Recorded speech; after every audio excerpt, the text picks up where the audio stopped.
Shalom, Bapak Ibu dan Saudara yang saya kasih dalam Tuhan Yesus. Ketemu lagi. Mari kita akan bersama-sama membaca dari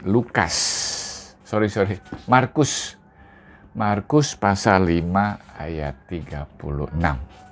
Markus pasal 5 ayat 36 ya. Tetapi Yesus tidak menghiraukan perkataan mereka dan berkata kepada kepala rumah ibadat, "Jangan takut, percaya saja." Saya bacakan satu kali lagi. Tetapi Yesus tidak menghiraukan perkataan mereka dan berkata kepada kepala rumah ibadat, "Jangan takut, percaya saja." Nah, Bapak Ibu dan Saudara sekalian, ayat yang kita baca merupakan ayat di mana diceritakan ya, ada seorang rumah ibadat datang kepala rumah ibadat datang kepada Tuhan Yesus, minta Tuhan Yesus tolong untuk menyembuhkan anak perempuannya yang lagi sakit. Nah, di dalam perjalanan ya, dikatakan Yesus juga sudah menyembuhkan banyak orang, salah satu adalah perempuan yang pendarahan. Datanglah utusan dari rumah atau orang dari rumah mengatakan, "Jangan merepotkan guru atau jangan merepotkan lagi siapa-siapa untuk datang menyembuhkan anaknya karena anaknya sudah mati." Dari situ Yesus mendengar juga bahwa memang dikabarkan anak kepala rumah ibadat sudah mati, tapi Yesus bilang, atau Yesus tidak menghiraukan apa kata orang, dia langsung bilang sama kepala rumah ibadat, "Jangan takut, percaya saja." Nah, Bapak Ibu dan Saudara sekalian, saya yakin apa yang kita alami di dalam hidup kita itu ada kalanya membuat kita takut. Kenapa kita takut? Ketika kita tidak ada kepastian, ya, tidak ada kepastian atau tidak tahu harus bagaimana, kita melihat sesuatu sudah terjadi dan kita nggak bisa apa-apa. Nah, ini juga merupakan sebuah kesaksian ya. Beberapa minggu ini kelihatannya saudara akan banyak mendengar kesaksian saya mengenai proses ya pengobatan semu. Jadi hari Senin kemarin itu boleh dikatakan proses pemeriksaan persiapan untuk operasinya semu itu sudah terakhir. Jadi anestesinya sudah, tinggal tunggu hari Kamis mau operasi. Nah, saudara, di dalam perjalanan pulang, belum jauh dari rumah sakit dapat lagi WA, diminta besok. Jadi hari Selasanya datang lagi untuk ronsen terakhir. Kita tidak tahu apa yang dimaksud, tapi setelah hari Selasa di ronsen baru ketahuan bahwa dokter ingin mengambil sebuah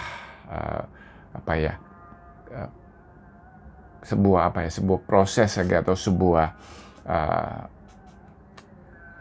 pembicaraan antara tim dokter itu. Semu itu mau dioperasi endoskopik, yaitu dengan buka lubang yang kecil, atau buka habis. Karena dari proses itu sampai terakhir sebetulnya dokter mengatakan kayaknya tidak mungkin endoskopik ya, buka habis. Nah, saudara tahu, saya sama Ike sebetulnya posisi kita udah agak mengkhawatirkan bahwa semu akan operasi besar ya. Lalu ketika setelah hari Selasa di ronsen, kita tidak tahu bahwa hasilnya nanti seperti apa.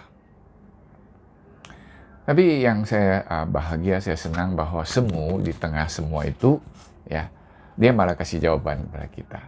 Saya nggak takut kok ya. Saya nggak takut, Tuhan beserta.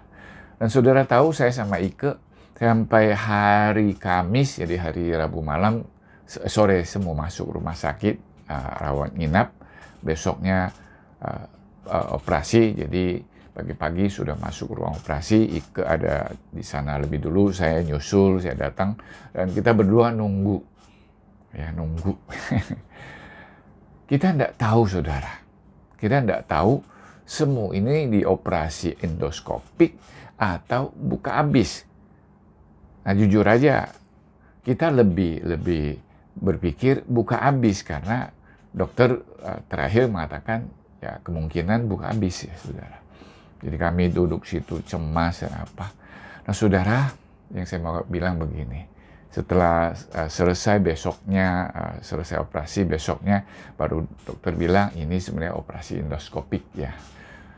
Jadi saudara, saya melihat semua dalam proses ini, dia selalu datang kepada Tuhan, dan memang kita selalu berdoa, dan dia percaya Tuhan menyertai, Tuhan memberikan yang terbaik, dia nggak takut. Nah saudara, inilah yang saya mau kasih dorongan buat kita ya. Ya mungkin juga suatu saat kita akan mengalami sesuatu, sakit atau apa, hal-hal yang kita juga nggak tahu. Ada bilang A, bilang B, bilang C apa, kita nggak tahu dan kita tidak bisa apa-apa. Percayakan. Nggak usah takut, percayakan.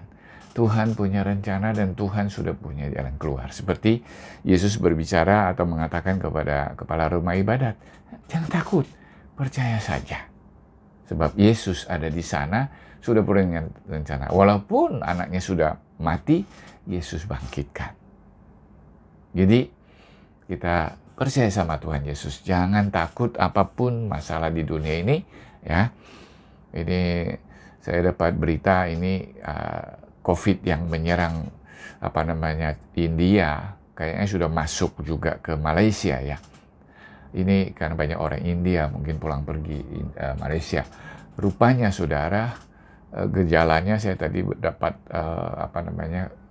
kayak penjelasan, dia tidak ada gejala lain, tidak ada demam ya, tidak ada gatal tenggorokan. Jadi dia tidak menyerang tenggorokan, dia langsung ke paru-paru dan sudah dalam kondisi yang sudah parah.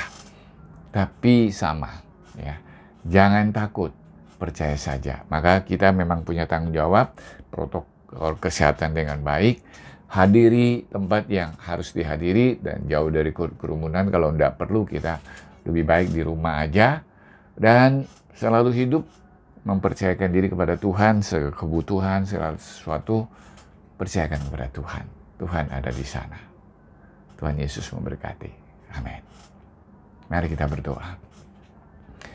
Tuhan, sampai hari ini segala sesuatu kami tidak jelas.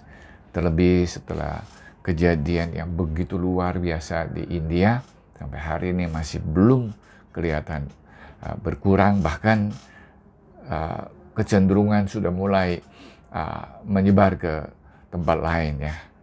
Ada orang yang dari India pulang ke Chongqing juga menemukan bahwa virus ini tidak bisa dideteksi pakai swab atau dengan cara yang lain, mesti dengan scan ya, atau dengan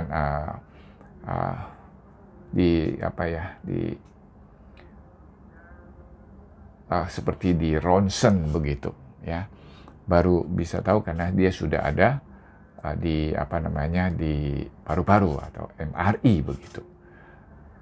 Tuhan, kami tetap mau seperti Yesus berkata kepada kepala rumah ibadat, jangan takut, percaya saja. Kami tetap mau percaya kepada Tuhan Yesus, percaya kepada Tuhan bahwa Tuhan memimpin semua, dan kami akan menjalankan semua dengan sungguh setia dalam protokol kesehatan dengan baik. Terima kasih Tuhan Yesus, kami bersyukur, berdoa demi nama Tuhan Yesus. Amin.